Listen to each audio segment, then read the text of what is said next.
Hey everyone, welcome to Rainbow Soulstrology. I'm Bright Hawk, and together with Hollis Taylor, we bring you weekly astrology that's accessible, inclusive, and totally down to earth.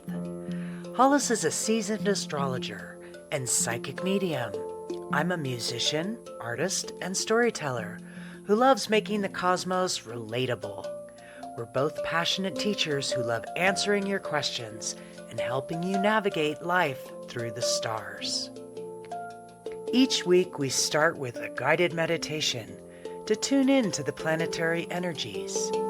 Then we dive into the week's cosmic forecast, offer horoscopes for every sign, and always make time for your live questions. Whether you're brand new to astrology or you've been following the stars for years, we create a welcoming space where everyone belongs. Our different perspectives and styles come together to give you a well-rounded cosmic experience. Welcome to Rainbow Soulstrology. Let's get centered, tune in, and explore what the universe has in store for us this week.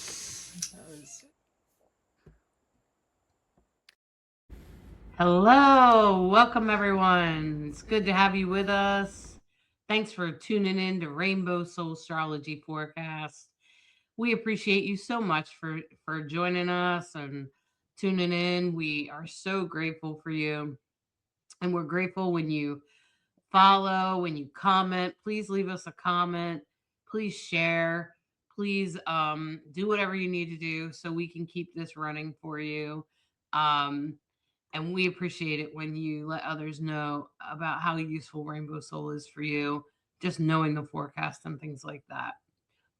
So, it's a Mercury retrograde, but no need to fear.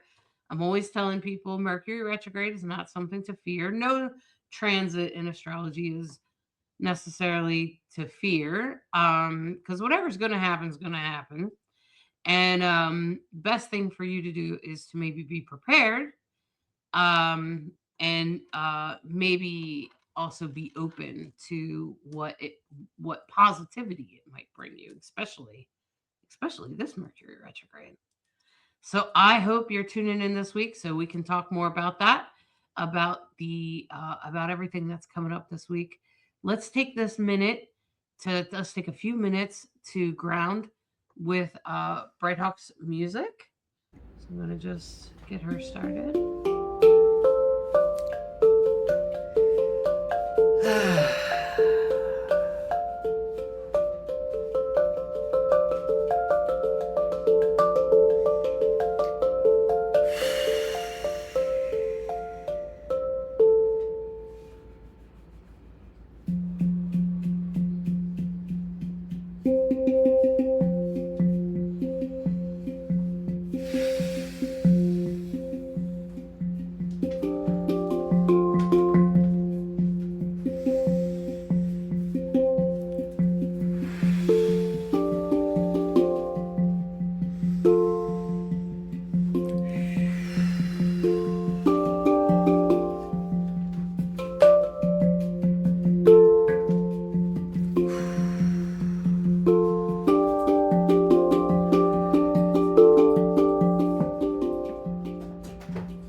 Beautiful early spring night.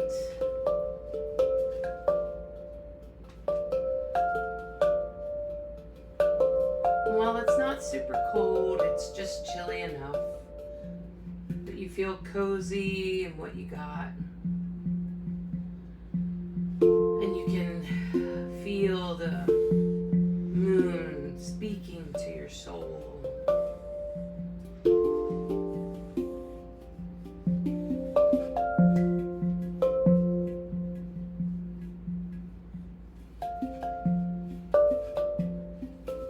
And you can sense the gentle of fish in water around you.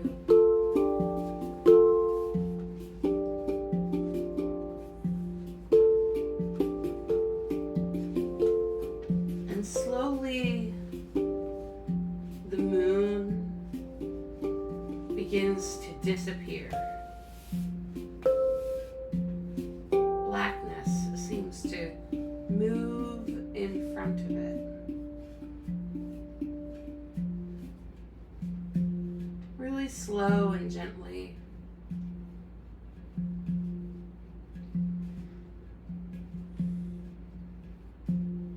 And as you feel this moon, you can feel the earth beneath you, holding you.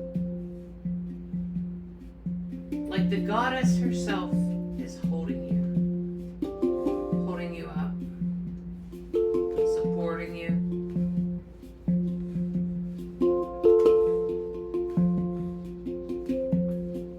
And you are reassured that this is the end of that book. All of the chapters have been complete. And this is a complete ending.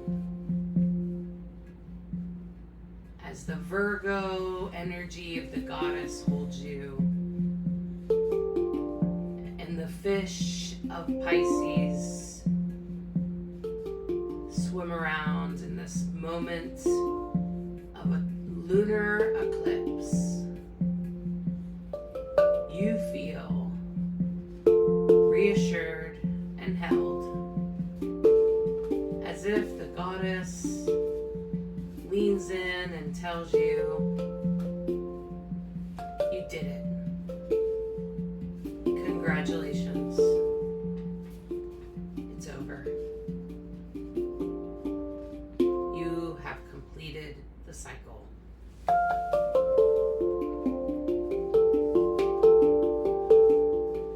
The cycle of the Virgo Pisces axis is now complete.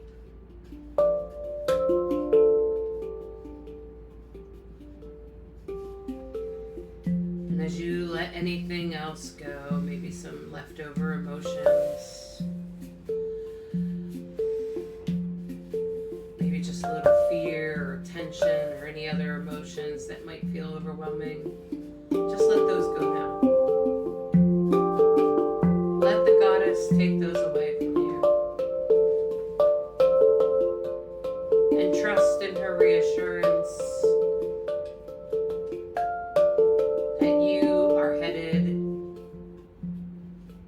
in a new direction.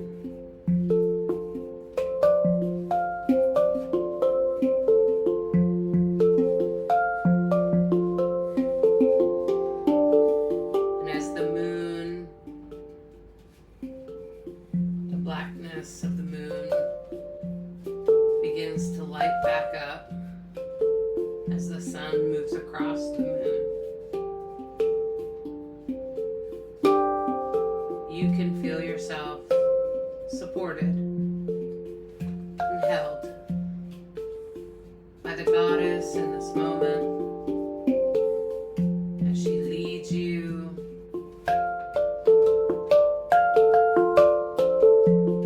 into the next book.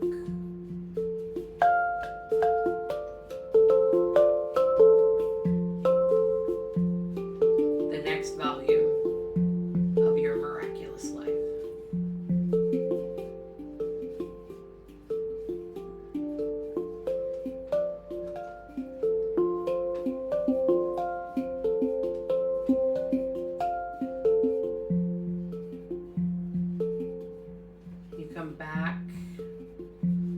into the here and now, back into what is present for you.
Well done, Bright Hawk.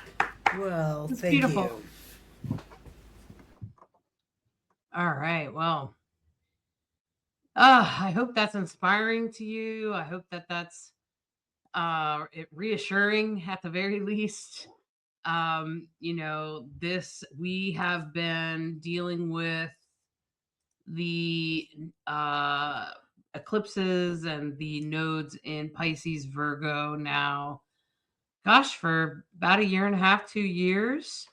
So, it's kind of a big deal that we've completed this chapter. And I think, I think that this, the end of a chapter is kind of a big deal because we're moving into a completely different energy. And we've already started to sense the shift, especially with Saturn and Neptune moving into Aries. And, and I think that has left us with this shift, but we had to let this last thing go. It's been, this is the end of the chapter. The eclipses kind of mark some of the nodal. It doesn't mean everything's going to end, on Tuesday. During the lunar eclipse, it's just usually kind of like the last chapter. It's like the last section of the book, right? Okay. And it's been in there since January of 2025. So it's not your imagination. It's been a while. So this is pretty much 1.5 years-ish. And the nodes won't completely leave until this summer. But this is kind of the last chapter. This lunar eclipse is the end of the story. This is this is when you're reading a book and you get to the end and you're like, oh, this is the last bit, right? And you realize that the author is now wrapping things up for you. And that's really what this is about. So I think this is really important, frankly. I think that to say this is the end of our Virgo Pisces nodal eclipses. This is the last eclipse in Virgo Pisces for, I don't know, another 20 something years or something. That's great. That means that, we have really come a long way. And just think about what you've been through since 2025. Like, what have you been through? Right? I know we've been through a lot. Oh my gosh. 2025 and 2026 have been, yeah, there's so much to be said, right? Yeah, and for us having Virgo placements, and if you have big Virgo placements or big Pisces placements, the last several years have been a lot because nodal placements have a fated energy to them. They have a way of, oh boy, all of a sudden life changes in big, huge ways. Like, look at us. I mean, the last 100 days have been nothing but enormous change very quickly. And now it feels like we're reaching a sort of a conclusion finally. Houses are closing and making sure the next thing is happening, and all of it is a cycle and a process, and it's just like I could not have written the script. I'm so glad that we understand astrology. I live by I'm willing to be delightfully surprised, and we've had this, and during the solar eclipse, during the new moon, we of course had Uranus squaring the sun and the solar eclipse, and everything this last period has been a surprise a minute. Uranus has had a lot of influence as it finishes things up in Taurus, and so it's been like, okay, hold on, just be ready for anything. And now we're in the middle of, when we're in the middle of eclipses, that's when it's really good to stay fluid. It's really good to just don't have expectations, try to be fluid with what's happening, how it's happening, and look at the bigger picture for whatever, as much as possible, right? Because the 2026 there's just so much that's so significant. We've talked about it a ton. And when you have the outside big planets, big movers and shakers, that affects everybody generationally, epic times we're in, and all of them are moving signs this year. And we put some of that, not even all of it, just some of it down there, right on that. Why does 2026 feel like da da da da?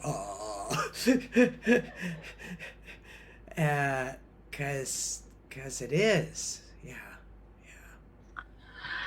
Yeah, so you guys can see if you take a look here that Mercury is currently in retrograde. If you didn't get that memo last week, Mercury's in retrograde. It went retrograde last week and will still be in retrograde until April. It's actually really great because it has a lot of blessings along the way. There's lots of things that Mercury might kind of screw a few things up for you, but it end up on the other end that you're kind of like, oh, I'm kind of glad that happened. I'm kind of glad we did that. Because sometimes, we us humans, man, we like to plan out our lives, and we like to say this should happen, then this happens, then this happens. And then when one of those things gets a little delayed or messed up or doesn't happen, then we get all upset about it. And gosh, we're all a bunch of control freaks. And if we could just let go and allow, then sometimes those things can be, a blessing. And I've been trying to do that. I know that we have been delayed. That's what I feel like we're dealing with, delays mostly at this point. And so, delays are better than an absolute kick in the head. And so we're mostly just dealing with delays, and I wonder what gifts those delays will bring. I think we might have even found one right before we leave, right before we like, because we're having a delay on the closing of our house in New York, and so we're like right before we leave this area might give us an opportunity to have a good bonding experience with the granddaughter, which has been a little bit difficult. She's tween, so just anyone that raised kids go, oh, okay, yeah. So anyone will understand that.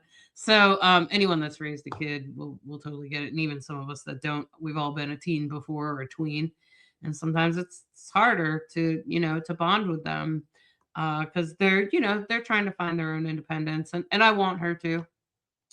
So I think I found something that we can actually agree on and we can have a good time at. And I hope she enjoys it. And she's excited about it, which is already a miracle. So we're halfway there. So that's what I mean. That's what I mean. So like, because we're delayed, we're gonna do that, right? We're gonna do this thing. And I think she'll enjoy it. And I think that like you have to kind of look for the blessings. Like, if this wasn't delayed, if this didn't happen, if I had done that, I would have went that way. But because I didn't do that, I'm doing this instead. I went this way. And so just be aware of that. Be open to the gifts that are coming this in the coming weeks, especially during this retrograde period, as Mercury does go direct, and then as it comes back over things, and it comes into a trine with Jupiter and things like that. It's all it's. I'm not saying it's all blessings. I'm sure there'll be. I've definitely had a hard time. I feel like, Mercury left me with a wet blanket or something. And I'm like, okay, Mercury, you can have your wet blanket back, Pisces.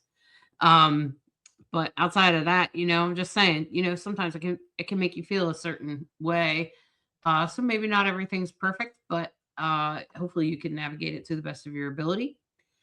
And just look for the blessings. That's what I'm doing. Today I was listening to that song, Bright Hawk, Rising Appalachia, Say Thank You, right? So I just started thinking, I just started playing that song. I'm like, just say thank you. My prayers were answered. Say thank you. And so that's what I'm doing, trying to find myself in as much gratitude as possible.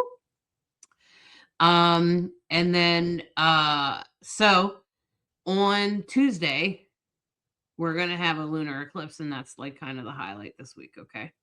And you can see that we have a lot of other stuff going on. Like I said, March 11th, Jupiter is going to go direct, and then Mercury is going to come into a trine with it later. And Jupiter's been retrograde for like 6 months.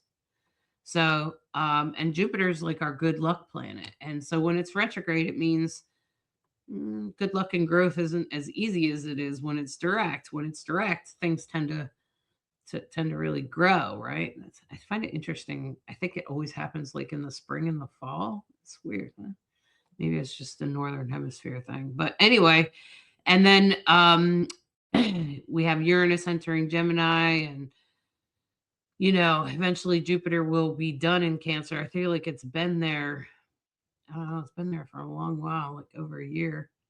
And the nodes are moving into Aquarius, and we're going to have a lot of Aquarius Leo energy by the time we get to this fall. Okay, so over the summer, we're going to shift our energy from this Pisces Virgo energy into more of that Aquarius Leo energy, which I think will be really good for our country. I think it will be really good for we the people. And we'll continue to talk about that as we go on here.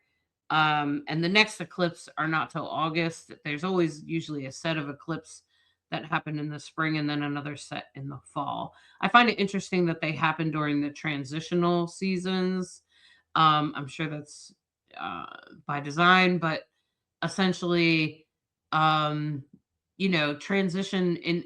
I have practiced fairy magic, and transitionary times during transitions. So that's like sunrise, sunset. These are the times of the fae. These are the times that the fairies are believed to be the most magical.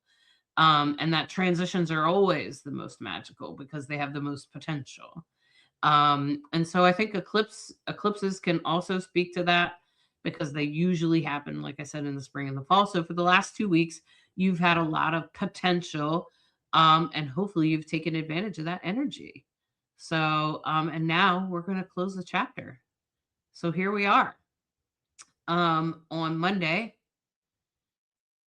you can see Mercury's retrograde at 21 degrees there in Pisces, and the sun and the North Node are hanging out in Pisces together. And they're opposite the moon here at the beginning. This is Monday. This is like the um eclipse already warming up, huh? Because the moon moves like, what's it take, 2 days through a sign. So and so you can see that the North Node is in a trine to Jupiter, and that Mercury is conjunct Venus up there in Pisces. And this is kind of what's made the Mercury retrograde a little bit. This is half of the story.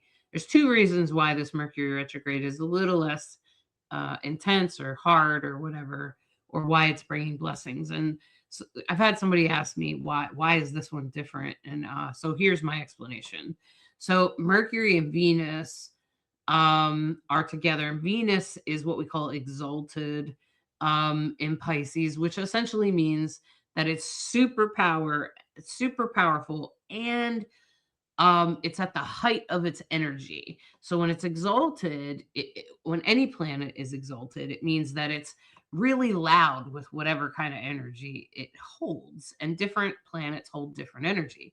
And Venus tends to be about relationships and love, money, and resources. Okay, it's Venus is a goddess, right? And she was like the goddess of love and money. Okay, and so she is the happiest in Pisces. She is Her ruler is Libra and Taurus, but she is exalted, which means she is more powerful. So she's powerful in Libra and in Taurus, but she's more powerful and the most powerful when she's in Pisces. And sometimes I think because it always speaks to unconditional love. And as a magic person myself, I would say that there's nothing, and just a person, I think most of us could agree that there is nothing more powerful than unconditional love. And Pisces tends to be a lover. When they love, and they love really love. They really love. Okay, like everything a Pisces feels. If you know any Pisces, you're like, oh yeah. Or if you're a Pisces yourself, you're like, gosh, is that what it is? Yeah, it's just that emotions are very heavy in the sign of Pisces anyway. And now we've taken the highest vibrating of the emotions, which is Venus, which is about love, and we've put it in the highest zodiac with the highest emotion. And I wouldn't even say it's the highest emotion. I'd say it's the deepest, right? Like, because Scorpio is pretty intense, but it's intense. Okay, it's like okay. If you put and Cancer is deep, but you don't always. It's kind of a little bit harder to grasp. Okay, but Pisces energy is definitely hard to grasp. But you can see it and feel it. It's like I said, it's sometimes can feel like a wet blanket. It's super lots of energy. Okay. And so Pisces, Pisces, that Piscean energy there is just enough to kind of make you feel a little just make you feel a little heavy in the love department. And that could be kind of good. Like I said, it can be good, kind of good. And I think because Mercury is retrograde on it, that is creating that sort of positive love energy. Uh, and it could be that you have resources coming to you. It could mean money is in your favor. It could mean, that relationships are expanding or getting better somehow. Maybe there's some healing. Think about all the things that have to do with love, unconditional love. And it might just mean that you haven't quite seen the whole picture yet. Okay. Because Mercury is retrograde and it has to go backwards first. And in its transit, it's going to meet up with Jupiter, who's also in a water sign in Cancer, who's retrograde, who's, I told you before, is a good luck planet. And when it went retrograde, it started in what we call a trine, which is a positive conversation with Jupiter.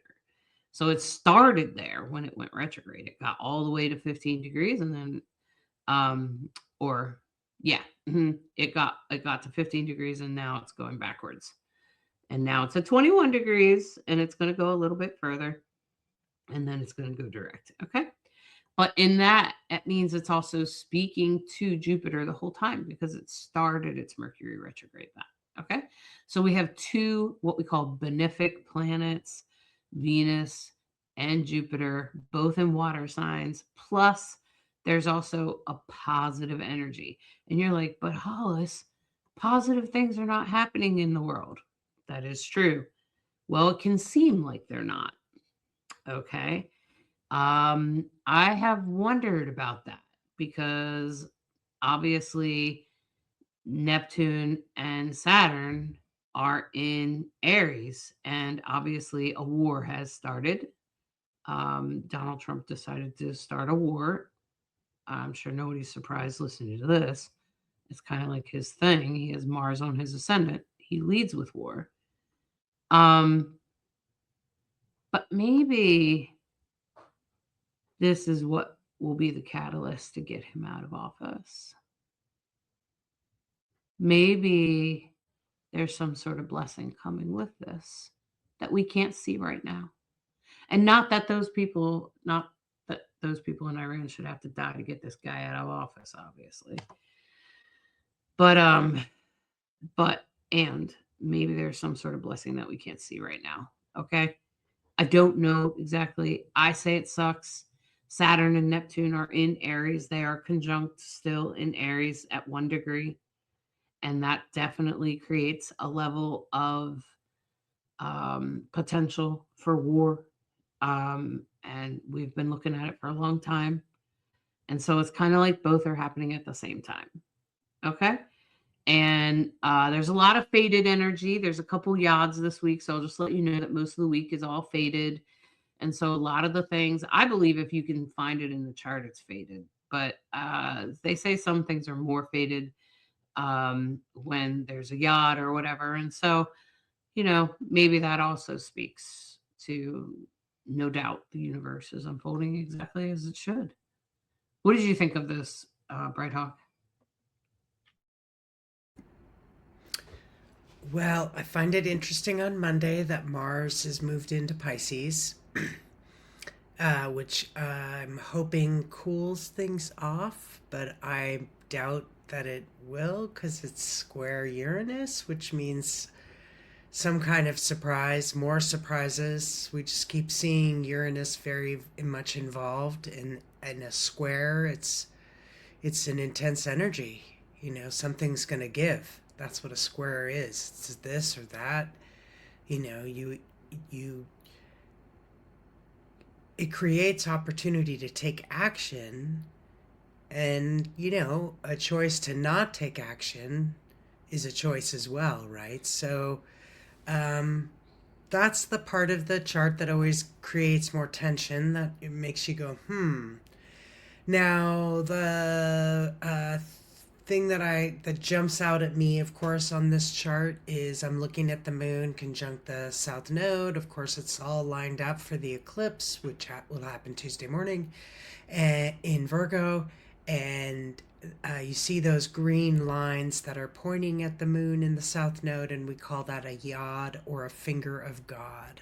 What it means is that these are lines of destiny and fated energy. There are things that are destined to complete right now in the world, in our lives, whatever level you want to do it, macro, micro, and that's part of life, right? It doesn't have to be a death, but it's definitely a completion of one kind or another in a variety of ways happening in our lives.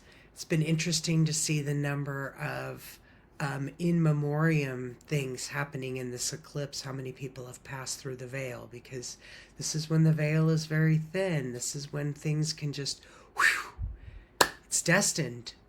Change can happen in an instant.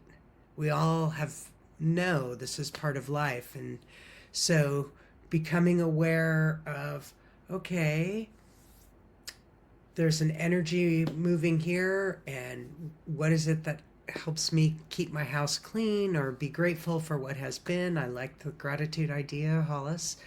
And then, creating space for that which is trying to come in, right?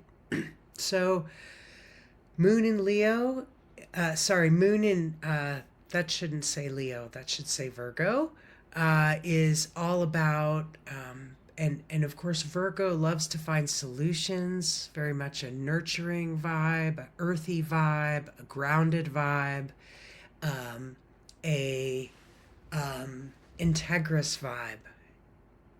Virgos have a very strong sense of what's right and what's not. And so, hopefully, on the world stage, that starts to mean that the scales of justice and the sense of what's right, what's wrong, what's being a good human and what is not starts to become very, very, very obvious. I think it's as obvious as the day is long already, but that's just me. So, um, yeah, that's Monday, and Tuesday morning we jump into the eclipse, huh? Yeah, so the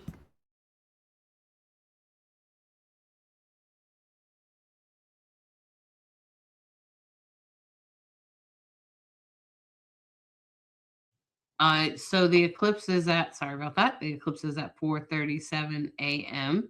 You can see the time there, the timestamp at the top. Bright Hawk put that up there for you, so you know that that is like kind of the exact moment of the eclipse. Um, and it is a lunar total eclipse, so you know it's a lunar eclipse, and it's happening. You can see the moon is in Virgo, where the south node is, which is speaks to letting things go, ending chapters, ending things. um and you know there might be things that you've been trying to get going that won't go because you didn't let this thing go or whatever. So you probably just have to let those things go, let them move on. Um, maybe you've been having a hard time managing that or whatever it is. So that's the south node and the moon together, pointing at that north node there. You can see they're opposite.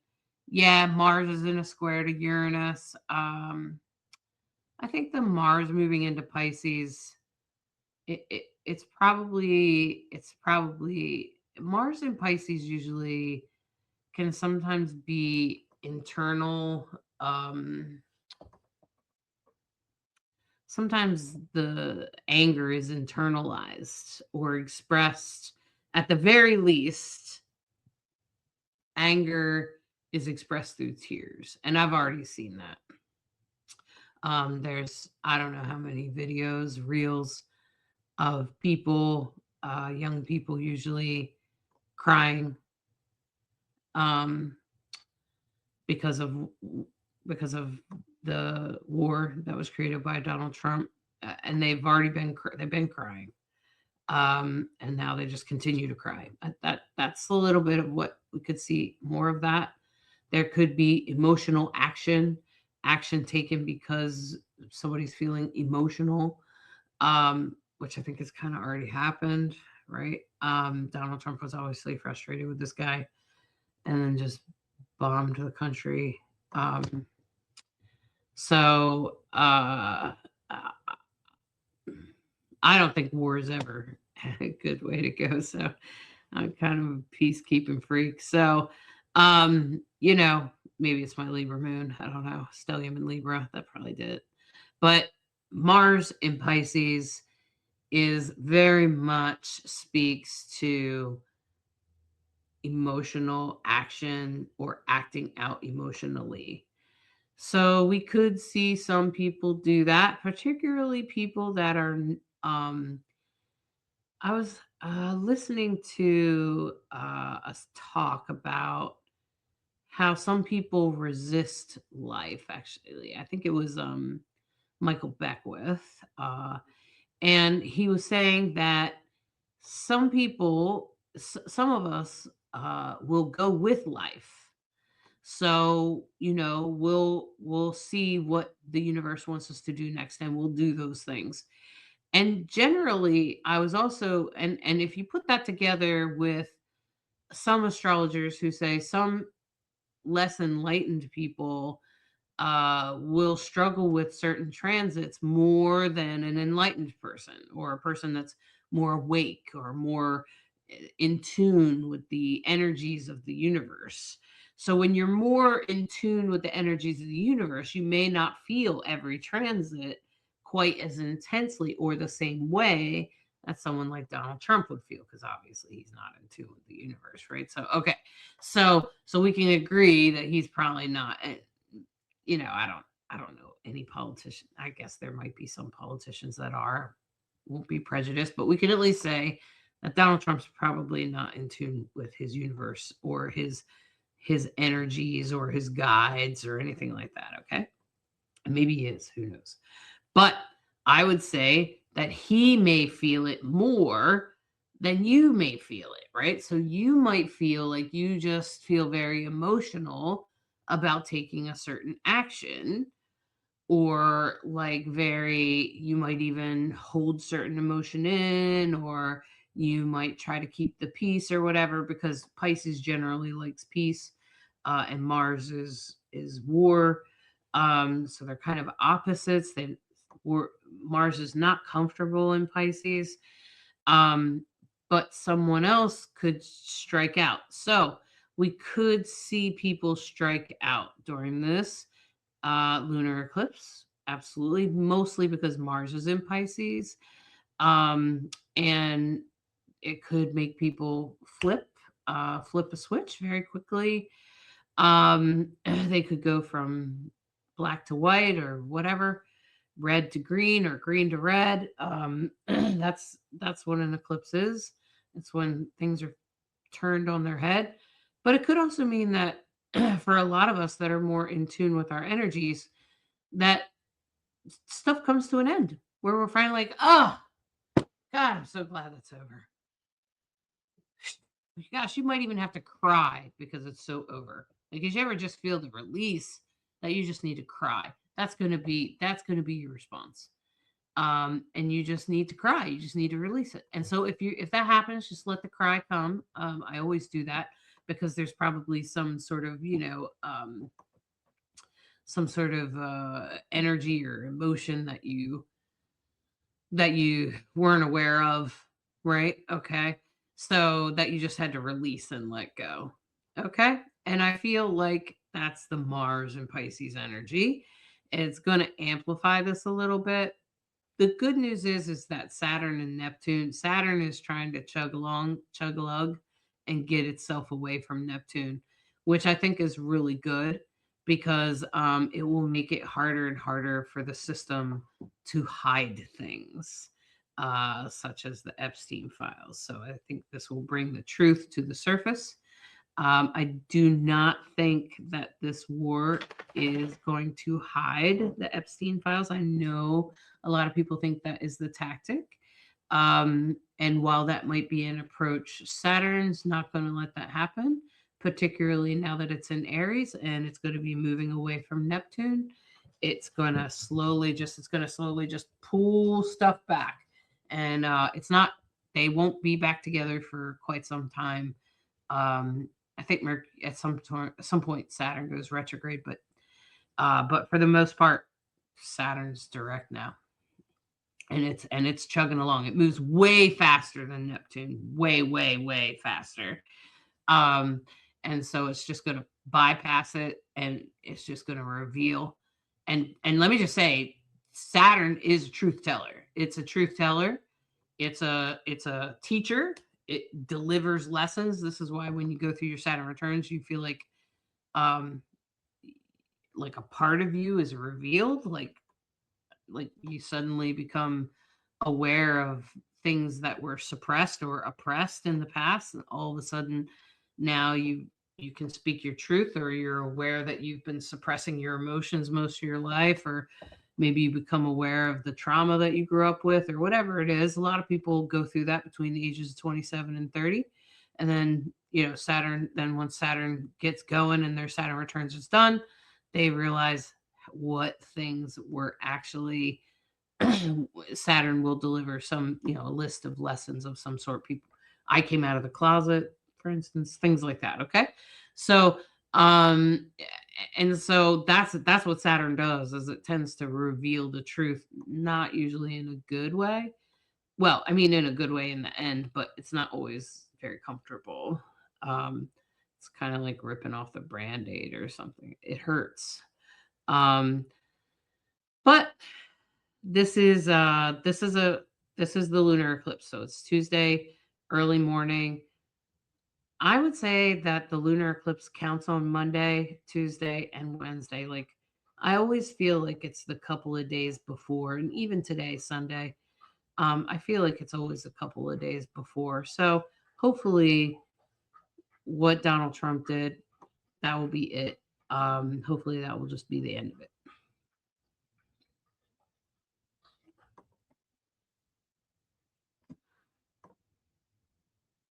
All right.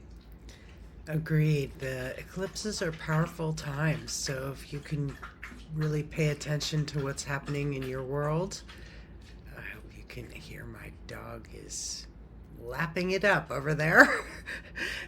um, so it's definitely worth paying attention. It's worth setting intentions. It's worth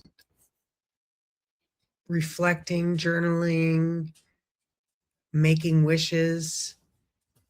I suppose in ancient times they were very freaked out by eclipses. They were very freaked out by uh, the potential for evil energies. I don't believe in evil energies that way.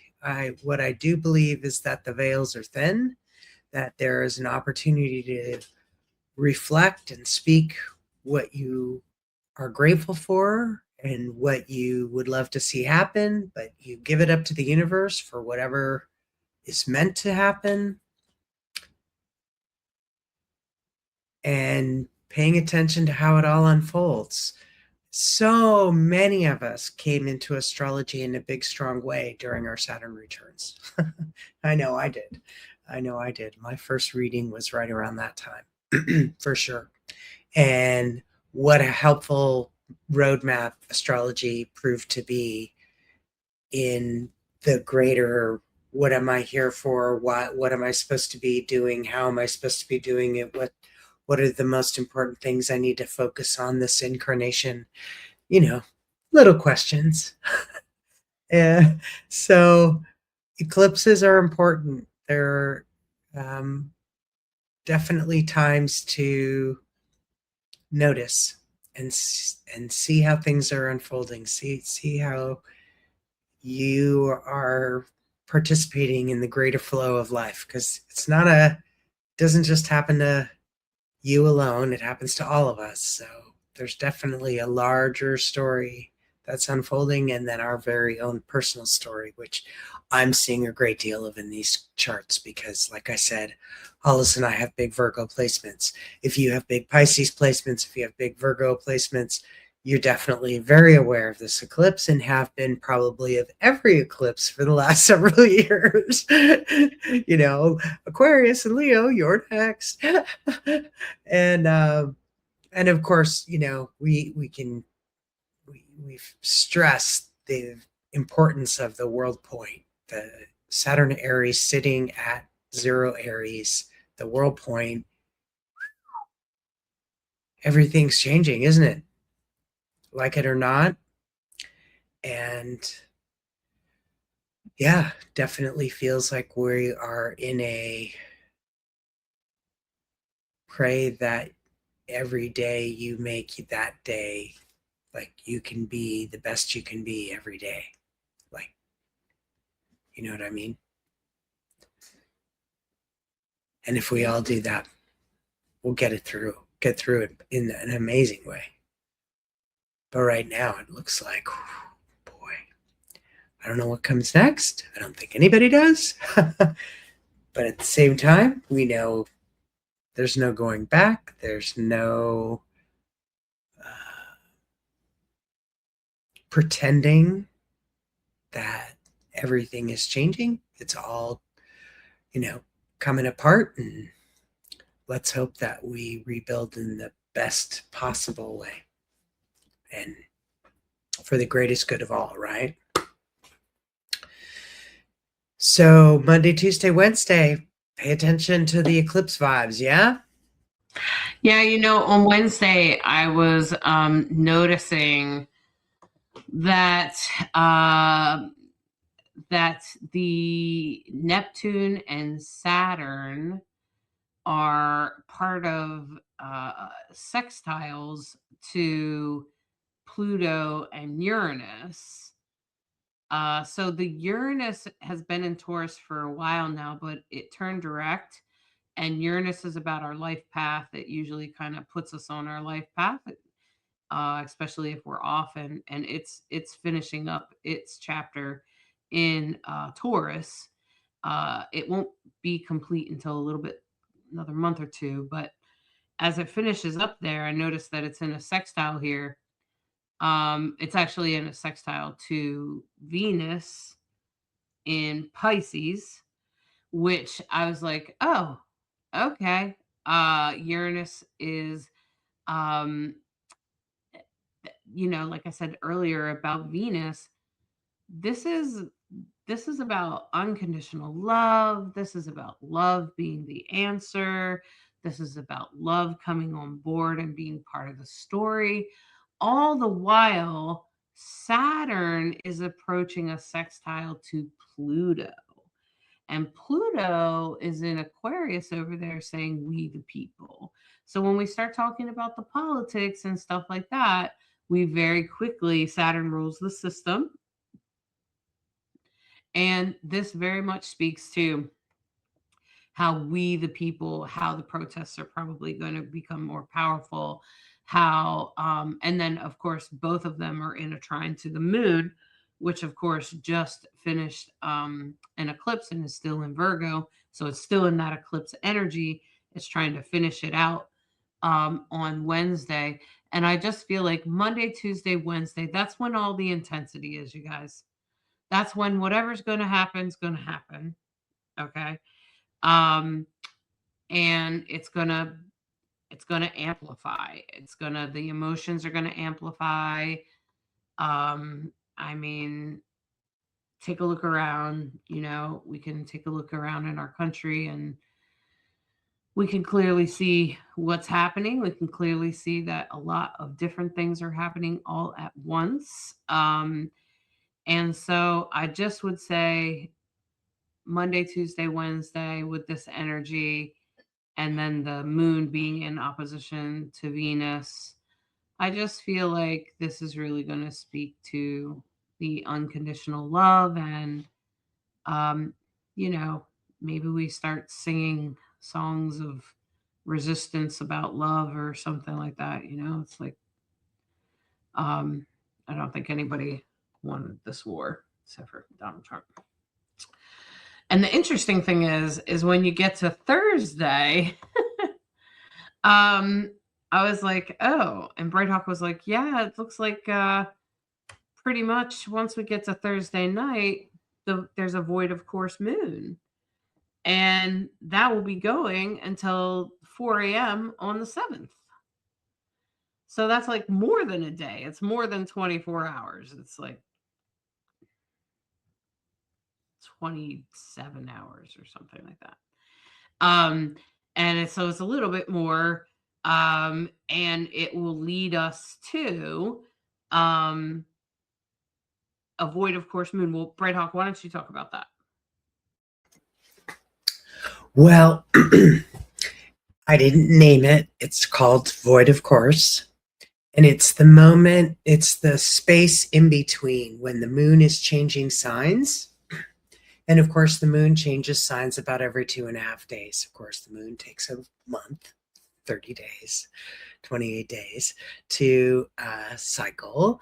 And of course, the moon in this case is now going to start shedding. So again, what are we letting go of is the vibe, what we start to like, okay, what needs to be taken care of to bring things to a conclusion. So when the moon is starting to shed, we're aware of that. And every 2.5 days or so, the moon is going to be changing signs. And when it's changing signs, just like that Fae moment we were talking about, the magic moment that we think about in the Fae world is that moment of in between. Sunrises and sunsets, that's the in between. When the moon is changing signs, that's the void, of course. And so this week, an interesting thing happens. We have a void on Monday that is so short, it's not even 10 minutes. It's like 7 minutes. I didn't even put it down because it was like, you won't even notice it. It's so fast. But the void on Friday, it starts basically at just before midnight on Thursday night, and it goes all day on Friday the 6th. So I'll be curious if any of you want to tell us in the comments, what was your Friday like? Was it super chill? Was it a wet blanket? What is it?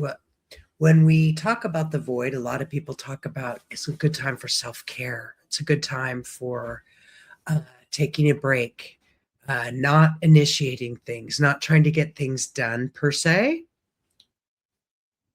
And at the same time, it's low drama, because when the moon is in the void, it means, and of course, the moon, we talk about the moon in ruling our emotional field, that the moon is at its weakest when it's in the void. So the energy all of us are experiencing is a weaker moon, means less dramatic energy, less emotional energy, which can be quite helpful.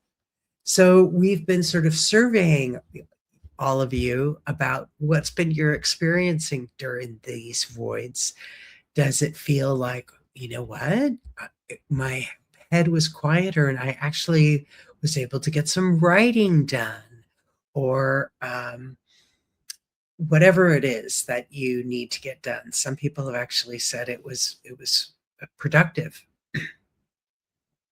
Some people have acknowledged the opposite, and I think it really depends on what sign the moon is going into. In this case, it's going into, it'll be going out of Libra into Scorpio.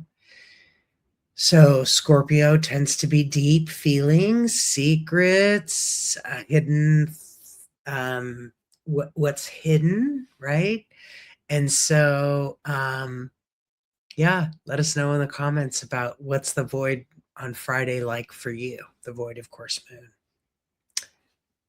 Yeah, it's pretty much all day. And, what's nice about this is Friday with the void, of course, moon all day. Then the next day is like we start to move into more positive energy. Okay. And the Mercury is about to go forward again, but not quite yet. It'll slow down. Um, it's at 16 degrees, so it'll go back a little bit more.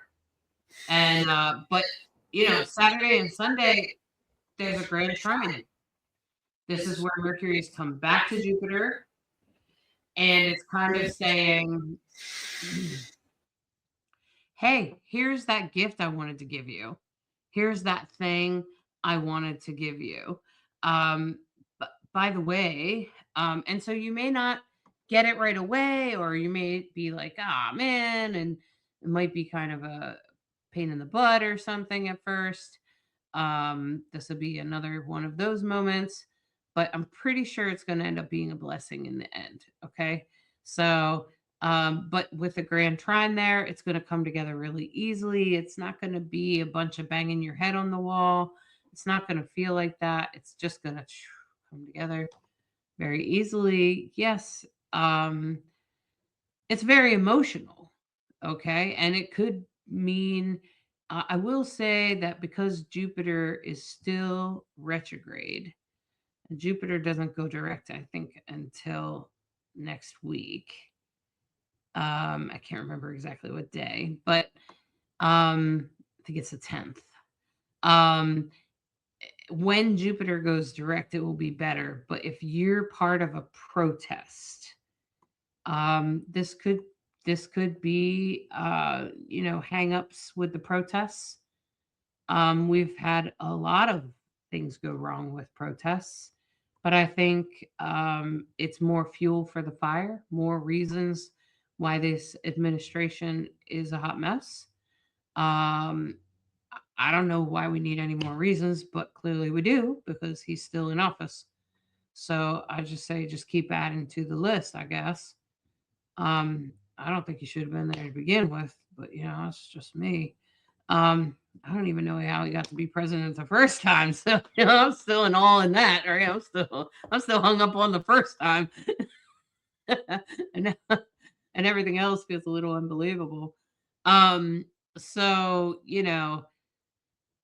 for me, I think the what I've been watching is that the protests aren't as powerful, aren't as loud, and not always in the benefit of things when Jupiter has been retrograde. Now, the reason I'm saying that is because Jupiter in Cancer rules patriotism.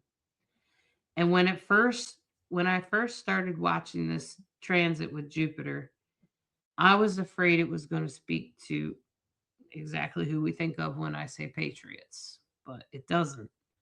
When it's forward, the real patriots win. I mean, like AOC. I mean, like Bernie Sanders. I mean, like people that want real change for our country. The people that really want good things for everyone. And that more of the social democracy type of perspectives, the No King's March and things like that. Those kinds of things did better when Jupiter was forward. And then when it went retrograde, they kind of got a little dulled. And Jupiter retrograde isn't necessarily bad ever, because Jupiter is a benefic planet most of the time, and it doesn't usually like make things hard or whatever. It can make things a little bit more challenging maybe, but not like Mercury or Pluto, and definitely not like Mars, okay? And so instead, Jupiter is more like this energy of wanting to, do the right thing and be positive, and uh and it's in a trine right here to the moon and to the sun, and they're all in water signs. So I feel like Sunday we're going to have some emotional closure, maybe that has to do with that um, eclipse, maybe in your personal life, and maybe as far as politics goes, it will probably start to feel like this has got to stop type of thing. And the emotions will probably become more intense, especially with the moon in Scorpio like that. But then once in a couple days after this, next week, once Jupiter goes direct, watch the protests. They become more powerful when they're direct. It's just what I've witnessed in these last like year or so, or whatever it's been since Donald Trump. 2025. Did you want to add anything else, Brenda? Well, I just love that even though it's all felt like a lot on Sunday, we finished with the Grand Trine, which just always feels like a big, huge blessing. Grand Trine in water feels like, whatever emotionality wasn't happening at all on Friday, there'll be emotions on Sunday, and hopefully beautiful emotions. May your cup runneth over, as my father would say, with blessings and love and connection and good things. And may we all have effective, useful ways of channeling the activism that needs to happen so that our voices are heard, because we the people, change doesn't happen without us. So it's vital that everyone feels inspired and knows that if we all do it and we keep doing it, eventually the tide will turn. So I love that we finish on a Grand Trine. I love the blessings that has. And may you have a beautiful eclipse. Let's see what the cards have to say. Hollis, what do you say?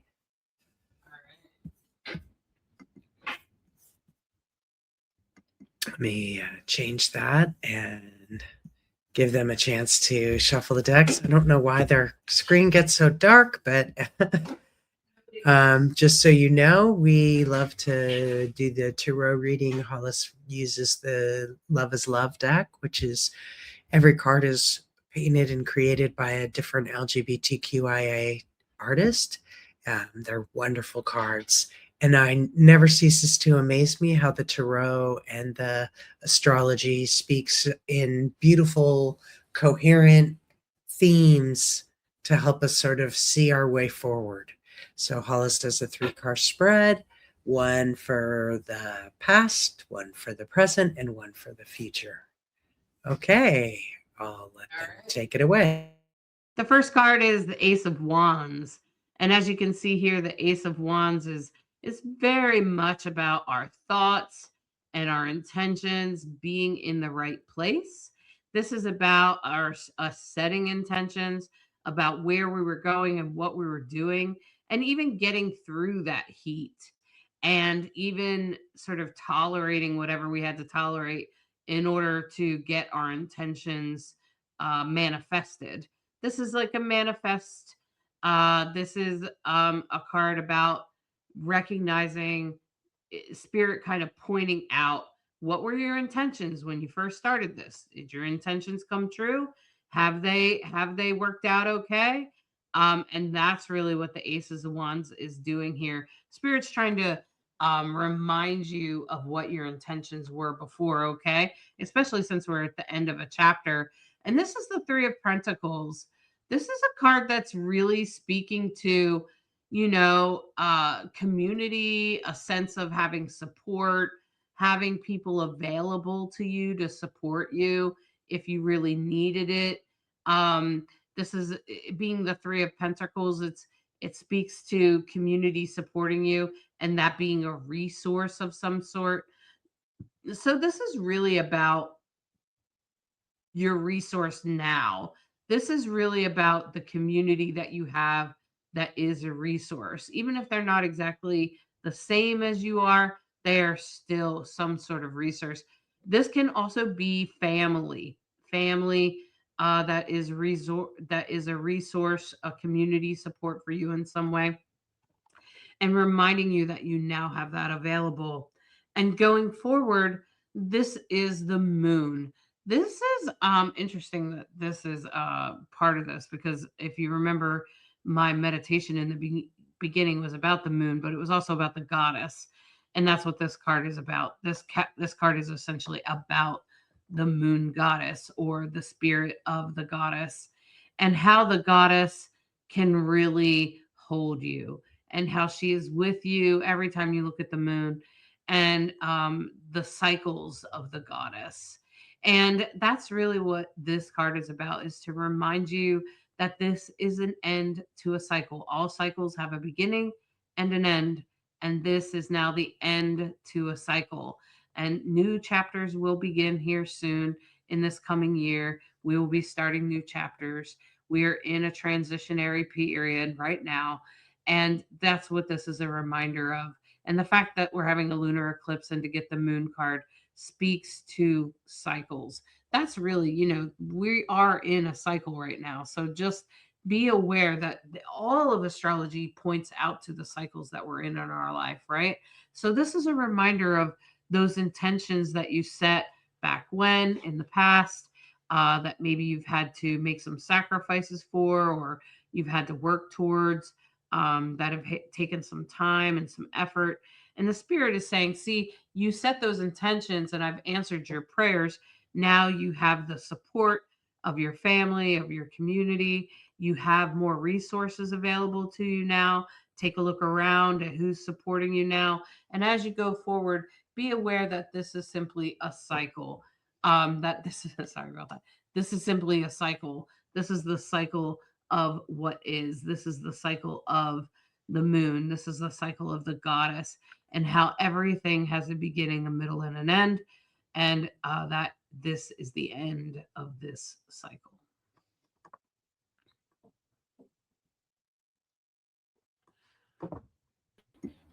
Wow.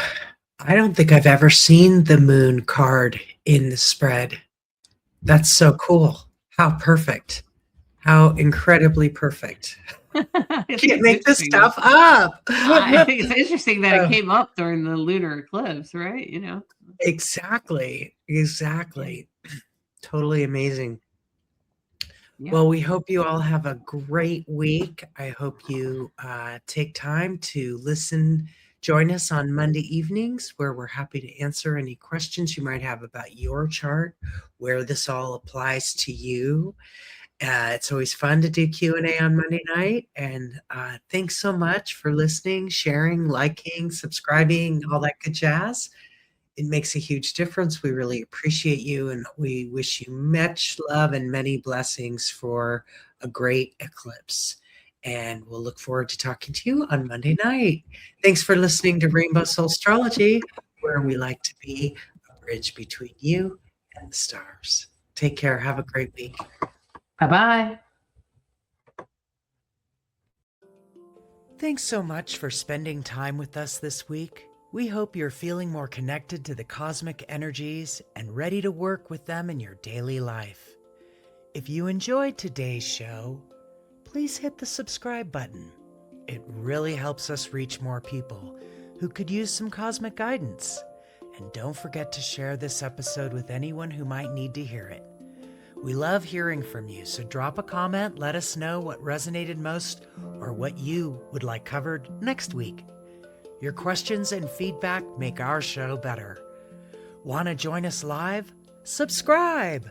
And catch us on Facebook and YouTube, where you can ask questions in real time and be part of our cosmic community as it happens.